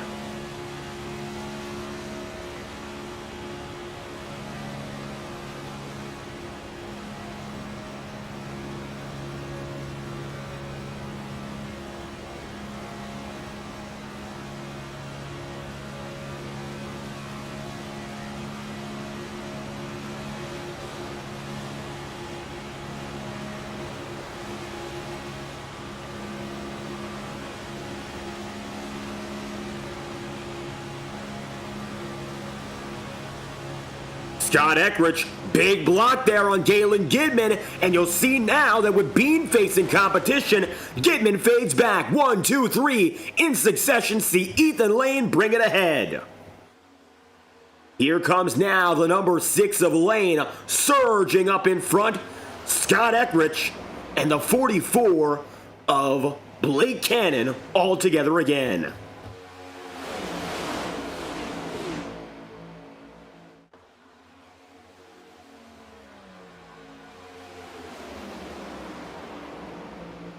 One, two, three, four down the ladder. Then they go double file with Yazik, Jared Davis, and John Zabaro. 27 laps to go comes 26. To the inside is Josh Gallagher, and he's going to have himself dropping in as well. It looks like, of course, Gallagher gets trying to get back on the pack anyway, but he's far too slow. Jared Davis up top with Paul Mikolajczyk here. Blake Cannon and Scott Eckrich have made a solid pair. The underdogs pulling back a little bit further, but Galen Gidman is still fourth here. He hasn't lost all too much time.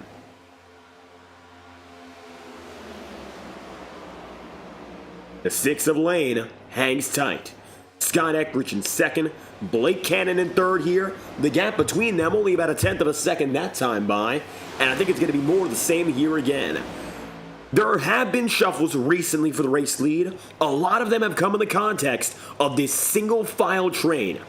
Shuffle double file briefly, then go single file for several laps again, and it's a race of waiting it out to the end.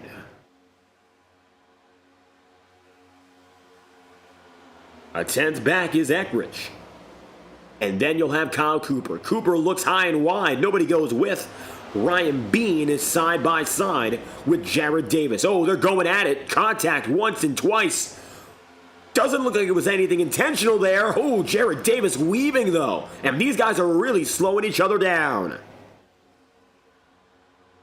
Ethan Lane hangs himself up high. He's now only got himself about 6 cars to work with total. That's including himself. Yaz, the final man of which in the 55.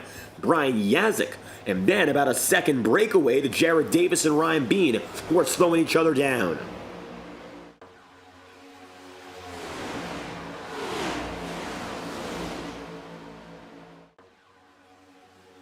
"24 laps to go. 21st up to first is a story of Ethan Lane's day. Yesterday, he would have had a much better shot at the race win had we stayed under green. Sam Nieto, a great race all around for that number 2. To get back up in front, but in large part, he got up there and stayed there thanks to the assistance of those yellow flags. Had we run that final restart under green, it's very likely he would not have made it to the end. As he did, he barely made it across the line to burn out and celebrate, and that could be the case again today. We are still on the verge of seeing one final pit stop. Don't know what's going to come of it yet, but with Ethan Lane leading, he's pulling himself through and using just a little bit more of his fuel reserve. Everyone running single file behind is playing a more conservative route with 23 laps to go. And that's the differentiator in strategy. Do you push to get to the end? Do you stay in line? And how much longer can these drivers stay until the checker flag? 22 laps remaining. And it's going to be an exciting finish. 94 laps on the docket today. We're coming toward that very final run. With that said, 22 to go always means that we crank it up live on FTN. And with that, we'd like to thank our partners at Whiplash SimCams for making tonight's angles possible. The best viewing angles on the iRacing market. Broadcasters at any level can get involved with Whiplash's high-quality broadcast camera reserve. Sample packs are made free on their Discord server, and to buy any professional level pack, $5 a piece for each track and car. No licensing fee necessary. That's right, check out Whiplash SimCams today. Thank you, of course, to Pit Stop TV for welcoming us to the Whiplash family. With 22 laps to go for the second time this week, let's get loud from Alabama and crank it up with 22 to go in the Octane Series.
The home stretch has arrived. 78 laps in out of a 94-lap affair. Last night again, we were set to end at 80. Well, that didn't happen. Nevertheless, we're now down to the final laps as we come across the Alabama Gang super stretch. Blake Cannon and Ethan Lane are the men of the hour now, rivals in the championship last year, and they're trying to pick their feet up again to do it once more. They'll lead positions 1 and 2.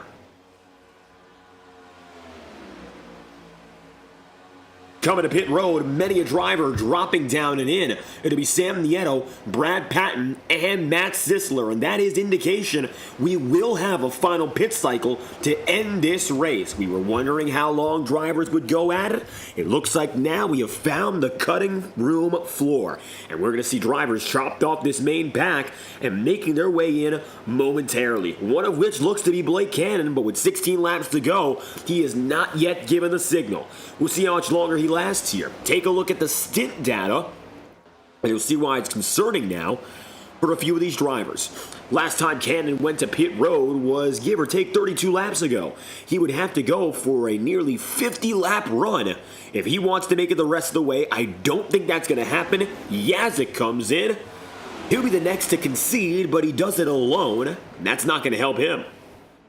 Now expect multiple drivers to come in next if we see another bundle. One driver won't do all too much.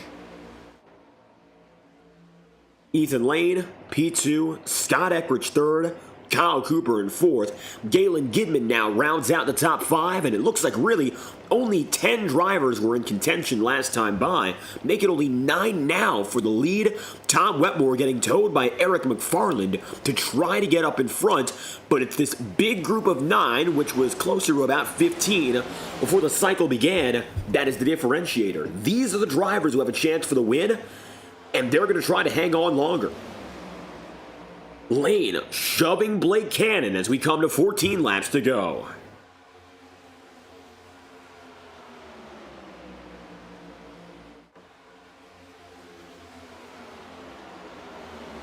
Blake holds on, and it looks like right now he's going to be comfortable single file until we head down and in. This is where it becomes that final game of a stall out before it becomes the most aggressive run of the night.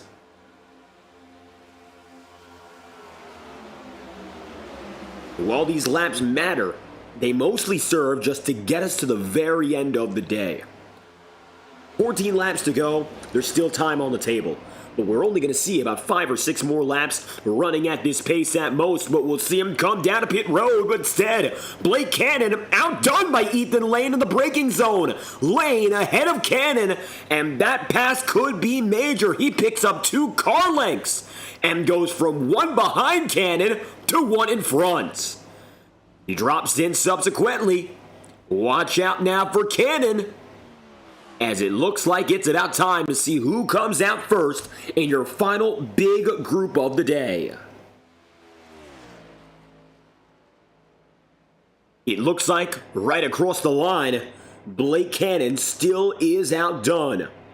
And coming with him, it's going to be a quick burst out for Eckridge, who gets ahead of him, as does Ethan Lane. And Blake finds himself past. The number 6 of Lane gets the job done. Well, he gets one of the jobs done. Now to find out what's up next, as he's going to be caught up too quickly. Here comes that next group. Kyle Cooper, number 73.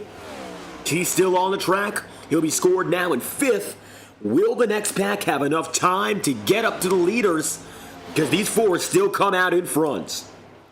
And the 4th of which, Blake Cannon, right there, according to timing and scoring. Now it becomes a top 3 affair as Ethan Lane leads, and it looks like he'll have Eckridge and Cannon right behind him.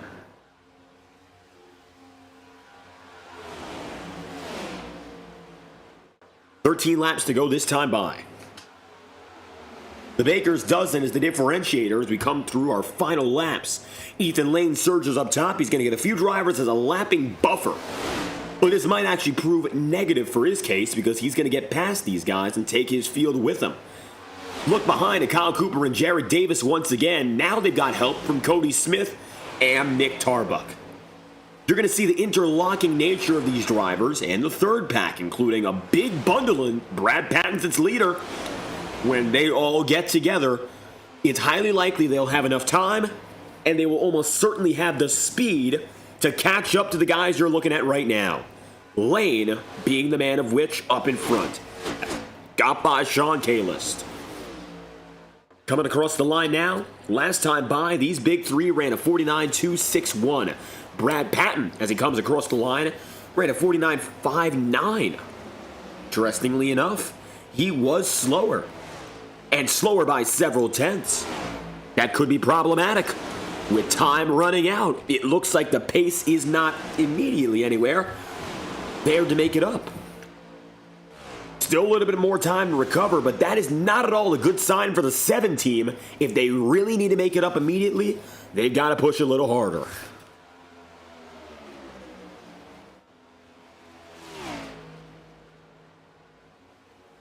One, two, three. Lane, Eckrich, Cannon. 10 laps to go. Ethan Lane in the championship picture, not where he would like to be. And for a driver who so historically has performed well, he still has his work cut out for him. 10th in the championship standings. Blake Cannon is in 4th. Scott Eckrich is in 3rd. Not often do we say that Ethan Lane is the weakest statistically of a bundle of many drivers, but it looks like today the 6 of Lane has more to prove than those he's right around. Ethan goes up high. He'll give Scott Eckrich the advantage. And now Scott's going to cut some air as we come down toward the single digits.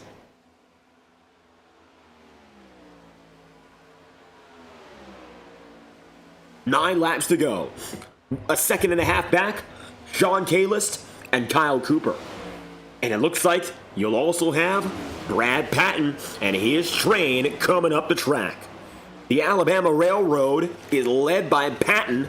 You got a 2-car express train, now becoming bigger as it's 1, 2, 3 with Cooper, Smith, and Tarbuck, and Sean Kalist. Potentially the best chance he's had in his Integrity career to win. He's still up here. They all need to get back up to this 3-car grouping though, and across the line they lost a full second. Kyle Cooper dropped back another second and fell 3 seconds back. That's not good. If there's anyone else who's going to get up there, losing time like that would be unacceptable. 70 of Scott Eckrich comes across the line once again, and he's going to have the lead now by a total of just about 3 seconds again. Losing 2 tenths though. 8 seconds, 2 tenths of a second lost. And if this big pack is together again, they've got a really high chance at getting up there. Let's see what happens now. Does Brad Patton opt to contend and try to take the overall lead of this group? Or will he let Kyle Cooper hang on to it? He's coming up on a big decision here, and if there's a chance to win, he's got to decide upon it here and now.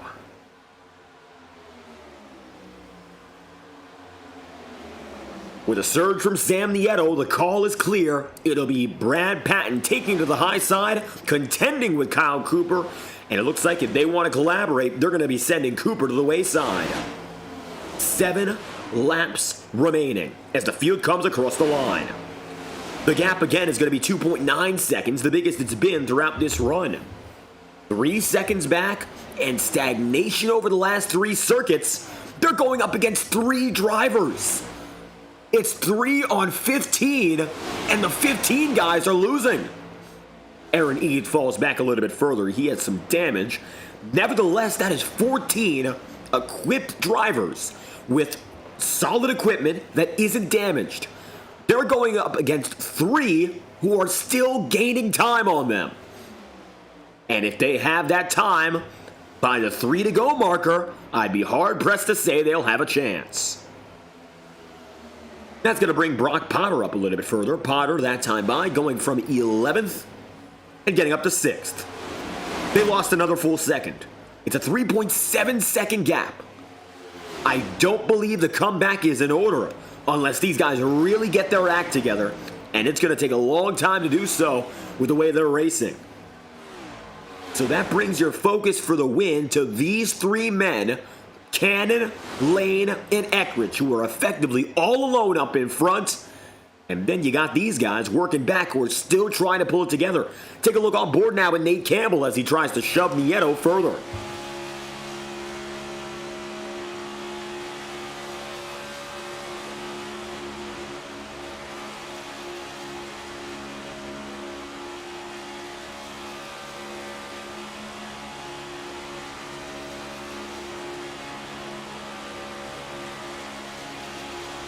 Five laps remaining.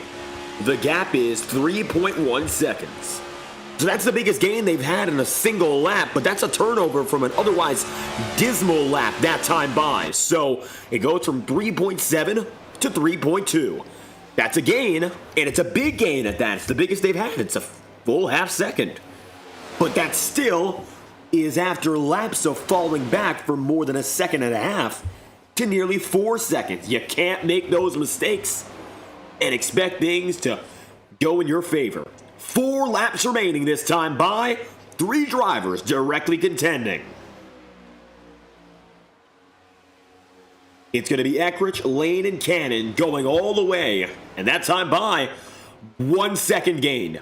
Again, it's now in the sub 3 second gap. Sam Nieto getting closer, and he's finally got the support he needs. That is major for the number 2. And now he's coming up on the current lapper of Sean Kalis. Kalis had to go down to pit road one last time, and you'll see here he'll be past the drivers of this big train, the Alabama Railroad. Go up high. That's going to cost them a little bit of time, though. And that could be a significant time loss given the scope of this circumstance. 1 lap to go, perhaps to really pull it together for these guys. 3 laps remaining in the race, but that was a deterrent. They lost a 10th.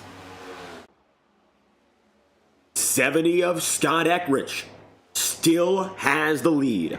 Ethan Lane gave it to him about 10 laps ago, and he's been comfortable in letting Eckrich take hold for the next consecutive. About 5 or 6 at the minimum. Maybe that's the best thing that can be done right now. Just let it happen, let Eckrich lead it, and look for a slingshot move after. These 3 drivers are going to go all for self when it matters.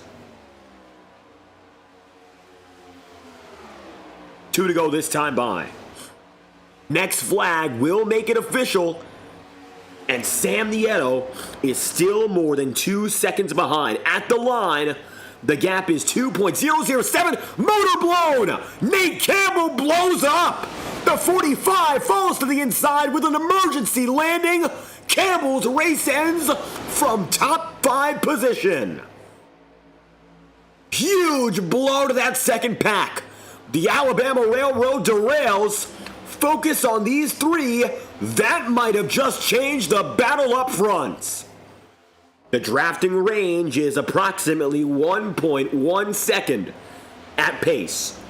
There's a window of about up to a second and a half, but with something like that happening and Campbell blowing up, that is the ultimate deterrent to Sam Nieto's plot.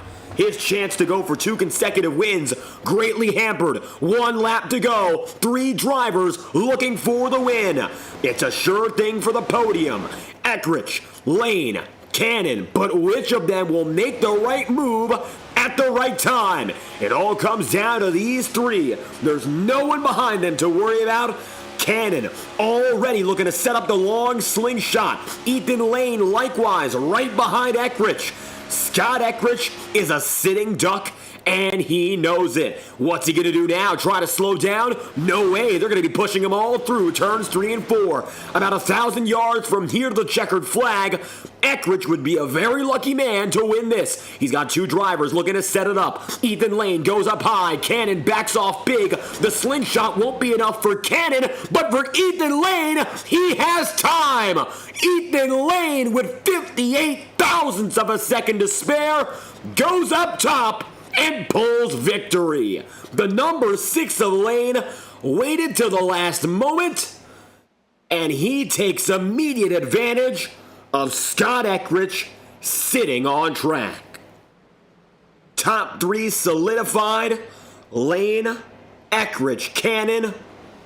Only these three had a shot for the win, and with Lane looking to rebound in the championship, he takes a much-needed victory to open up the second leg of the tour.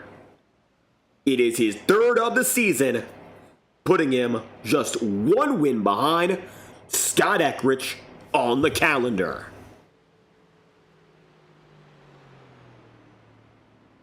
Last night he had a real good shot at winning and just got taken away by virtue of so many yellow flags in a row. Tonight, Ethan Lane will not be denied.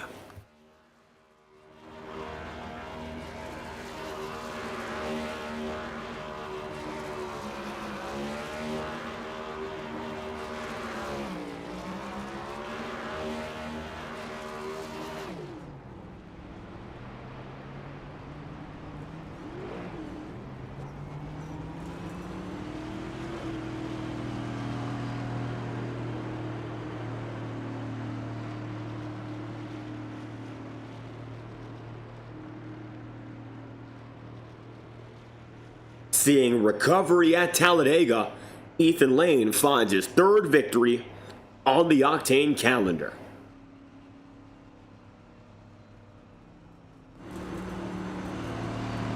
A resounding victory, and of course the podium had no competition in those final 20 laps. The checkered flag is his. Ethan Lane is your race winner. We'll hear now for your top three, but first and foremost, here are your race results. Lane leads 21 laps and gets the job done for victory today over Scott Eckrich in second, third place in Blake Cannon, and Sam Nieto fourth on the night. Brock Potter rounds out the top five with Cody Smith then sixth, Ryan Bean seventh, Nick Tarbuck eighth, and Brian Yazik P9. Matt Sisler rounds out the top 10. Sisler having a strong race despite some damage. Then Kyle Cooper finishes in 11th with Jacob Fife 12th, Paul Mikolajczyk 13th, Jared Davis P14, and John DeBarro 15th. Brad Patton goes 16th on the day with 17th and Aaron Eads, 18th Don Stevenson, 19th place. That's going to be John Steele. Nolan Potter for 20th. From 20th down to P30, you'll see Galen Goodman, Sean Kalis, Nate Campbell, Josh Gallagher, Tom Wetmore, Eric McFarland, Chad Dillon, and Randy Fiash. 29th and 30th are going to be Bobby Keith and Richard Smith. With your last men on the field, Woody Mahan, Ross Cato, Kevin Bernheimer, Brent McClendon, Nicholas Ward, Matt Jonas, Eli Cars, and Zach Scrinthal. The 38th and final driver on the field. As the checkered flag flies, Ethan Lane has done it again. It's his third win of the season. Something that, of course, based on what we saw last year, isn't too surprising. But the surrounding results, again, have been his weakness. When he wins, he doesn't have to worry. But anything else, then it's a tricky situation. Nevertheless, he recovers not only from finding himself out of victory lane before we went to break, and now is back in it once again. While last night his efforts were thwarted, today, Ethan Lane, you win in Talladega. The podium broke through. You had 20 laps to figure it out. It only took you about 200 feet. Yeah, no, that was definitely interesting with pit stops there. I don't know how me, Blake, and Scott were able to gain that massive amount off pit at road, but we were able to maintain those last, I think, 15 or 10, 15 laps, and we made it work. That was definitely fun. And tonight, even though we saw some of that yellow flag blipping in the middle, it turned out to be a long-term run that really got us to the end. And a pit stop strategy game where everyone waited it out until the final 15 laps. Green flag strategy took hold today. How was it for you planning out that last stop, which made all the difference? It was a mess. We were going to try short, there was a bunch of us who were going to try short pitting it, but not everyone had the same amount of fuel from that last caution, so we couldn't do that. So, and then we had a plan again, and everyone was talking in Discord, so I couldn't hear when we were pitting, or else we would have, and we probably would pass Blake and Scott there with that pack. But I pitted with Blake and Scott, and it worked out for us. And that 3-car grouping getting away. And it looks like even though there was a train of drivers behind you, your pace was so consistent working with each other, you didn't have to concern yourself with it. How important was it for you three to keep that pace up? We were very surprised you held a 3-second gap until the 3 to go point. Yeah, no, it was very important. I knew that. Well, I feel like I'm a better pusher when it comes to this, so I knew if I was able to get in the middle there, I could keep Blake on me enough to where we wouldn't lose much time when I had to breathe it behind Scott. So, yeah, no, it was definitely important for that to happen. Scott kind of also knew what I was doing there when I said let's swap. It was to have that ability to side draft to the win, but it was definitely fun tonight. Coming back after being a lap down, being involved in a big wreck too early on, it's definitely exciting. And a massive recovery at that for win number 3 on the calendar. Still trying to make yourself up as a full-on championship contender. As it stands, coming into the race, P10 in the standings, and I'm sure that's going to take at least a minor hit up the way to get yourself closer to the lead. Next up on the calendar for us from Talladega, we'll head to Texas, so we'll go intermediate racing once again. You've performed strong there beforehand, that's no surprise. Maybe a chance to build that momentum for the second leg of the campaign. Yeah, I'm hoping so. Texas is going to be interesting.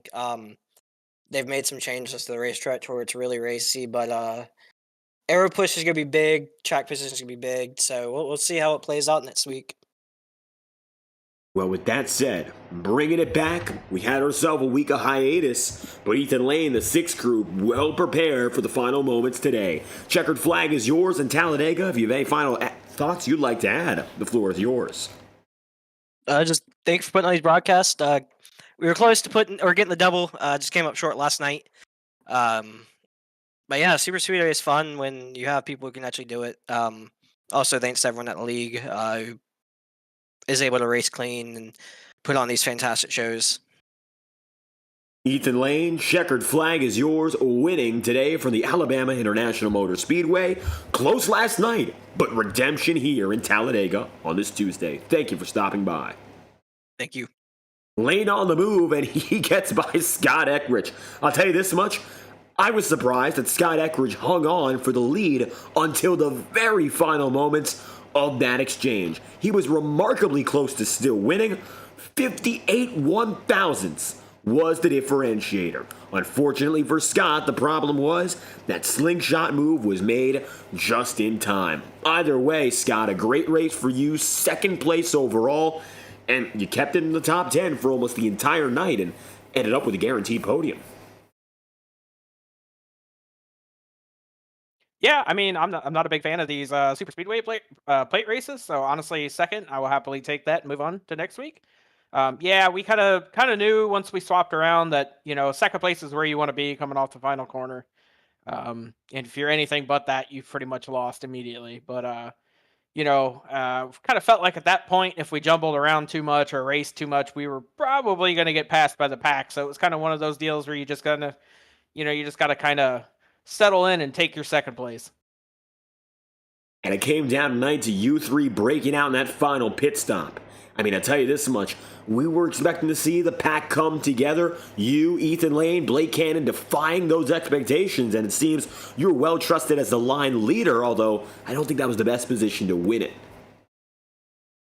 No, yeah, it's not a good spot, but Ethan was given really good pushes, and really that 2nd car has to manage everything. They have to keep the 3rd car with them, so you got the speed, and so really it's there's a lot of work at that 2nd place car, but you get rewarded, at the end if with the win. So yeah, it's just a really good race. Good job to Ethan, and I hope we have no more super speedways. Well, I'll tell you this much. We're breaking away from the super speedways for quite a while. We're going back to the bread and butter of oval racing here in America, the 1.5 mile.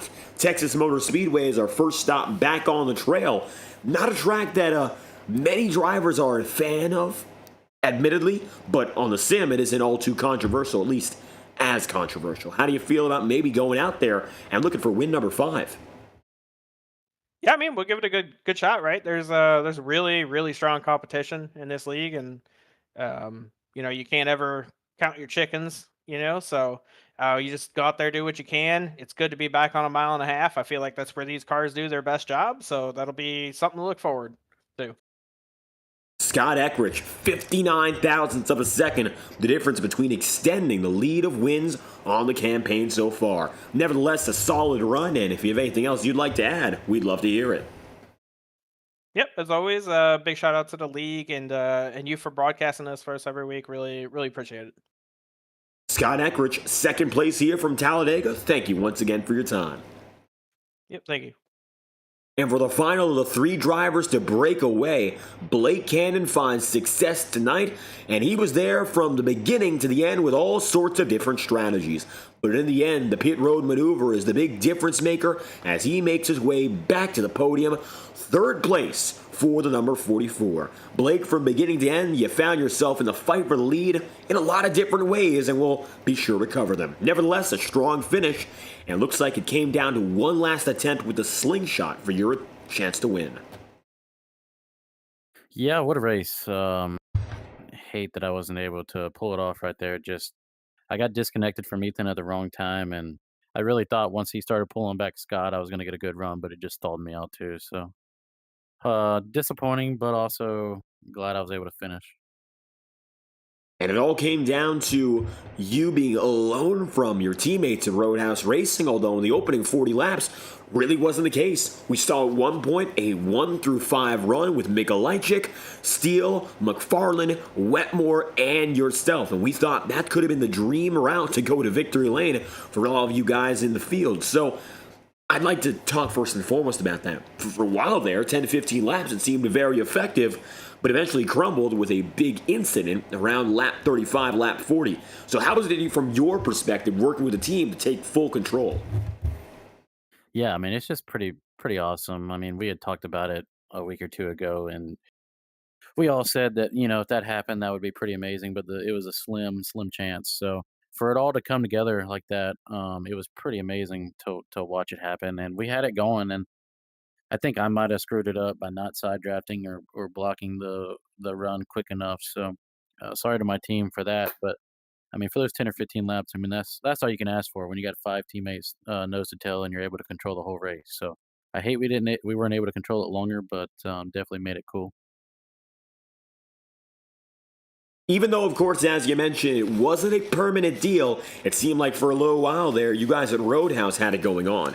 Nevertheless, you got away from some of the trouble, some of the incidents, recovered to get yourself back up there. So how was it going from being in that very comfortable position to having to work again with the field when maybe they were less inclined to go at it with the drivers who were so dominant for a while? Oh yeah, for sure. I think I had one of the most interesting races tonight. I was up front a lot, but then I got spun out of the lead by Jared Davis. So it wasn't his fault. Just everybody knows the tail just hit me sideways, and then I lost it. So getting spun in front of the field, luckily I didn't hit anybody, and then having to work your way all the way back from the back, and then get on the same pit strategy as some fast guys like Scott and Ethan. So everything just fell into place, and then I was able to get up front at the right time before pit stops happened, and once everybody single filed out and we were able to get the green flag pit stops, and I don't know what happened, but me, Ethan, and Scott, we all pitted, and we came out nose to tail and nobody else. So um, I'm glad that it was only three cars fighting for the win instead of 20. Um, but I'll take it. And able to punch a ticket for a podium pretty firmly tonight, regardless of all the earlier troubles. Nevertheless, we're heading on to the Texas Motor Speedway next week. Until that point, if you have anything else you'd like to add for the fans, of course, we're all ears. Yeah, just thank you.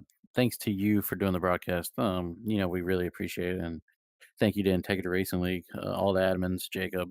They all do a good job. So congrats to Ethan and Scott. I think it was kind of ironic to see us three battling it out for the win at a super speedway. So hats off to them guys. They're definitely hard to beat. I'd love to get a win to punch my ticket, but we'll keep fighting. We'll go to Texas and race hard. I got to thank my team, Roadhouse. All them guys are just exceptional, and I got to thank them. They're behind me 100% of the way. Tube Tech, I got to thank them as well. Cannon Creations, my wife. Um, Man, I'm ready to keep racing, and keep this momentum up, and hopefully I can get a win.